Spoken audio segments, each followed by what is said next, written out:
La la la, word power made easy. Let's get this started with session 16. Origins of liar descriptions, part 2A.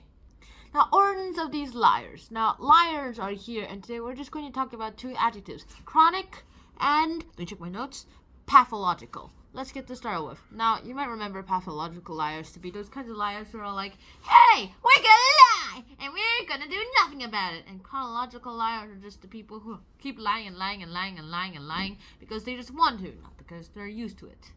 Now, the thing about this chronic liar, okay, let's go ahead and start talking about chronic. Now, chronic itself is an important word. It means time, as you've probably noticed already. And the thing is, chronic comes from the word chronos.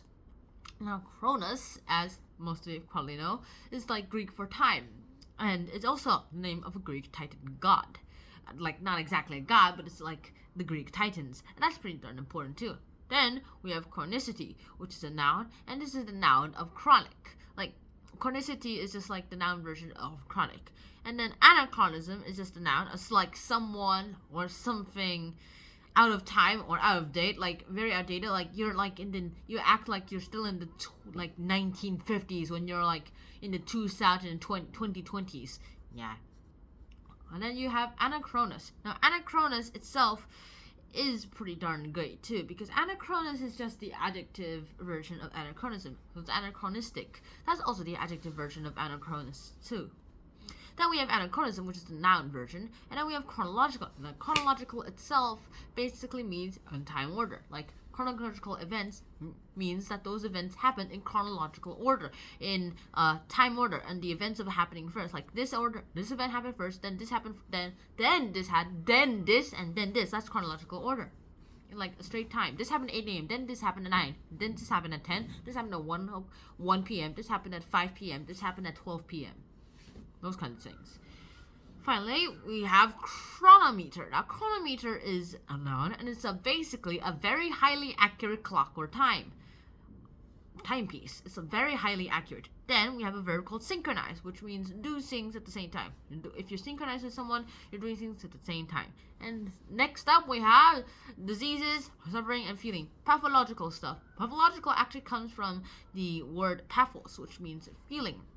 Now, it itself is pretty important too, because you might be thinking, then why is it called feelings? Then why does this mean feelings? Well, it basically means suffering. Pathological basically means like a disease or something. It disregards the logos meaning it, science and logic, those kinds of things. It disregards it all. We have these words, sympathetic. Sympathetic basically means you're feeling or suffering with someone else. You're like, hey, I feel your pain. I have some sympathy for you, which is also the reason why they voted for you when you're like, even though you lost the whole tournament. Then we have sympathize, which is a verb version of sympathetic. We also have a noun called antipathy. Antipathy is a pretty darn word too, and also it's pretty, how should I put this? Very, very, very annoying. Like you're like against someone. You feel against someone. And antipathetic is just the adjective version of that. Apathy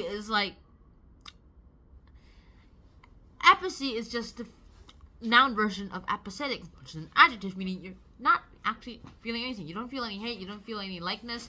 You just like no feeling at all. Just indifference. That's it. Just indifference. Yeah, like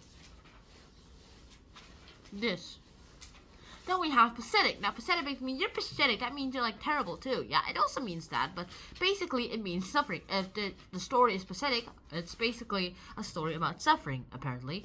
And then we have emphasize. Now, emphasize, not like as in embassy, and empathetic, not like emphasize the big thing. It actually basically means identify with someone's feelings, like empathy. You're feeling empathetic towards someone. Or you're like empathic. You'll have to emphasize towards someone else. Basically means you're feeling empathetic. You make yourself feel empathetic or empathic to other people. And this is my favorite all, telepathy. Wait, mind reader. Watch this. Mind reader. I'm going to read your mind. You are now thinking of sausages for some reason. Please read my mind. Please. Okay. All right. Also, there's no biological or physical or chemical proof that this is actually possible. Well, insects might be able to do it. I mean, their brains detect smells, which are basic communication, so they do make sounds, but I'm pretty sure that's telepathy, right? But currently, there is no such chemical, biological, or physical explanation or any hard proof that telepathy is real. It's more like pathos. You just be able to read the other people's mind just because you know them very, very well. Like, you know your twin sister or twin brother very, very well because you've been with them so long and they're so similar to you that basically whatever you're thinking, they might be thinking too. That's about it. So, hopefully you guys enjoyed this episode. See you guys soon. Until next time, Shana out. Peace, peace, peace, peace, peace. And wear a helmet.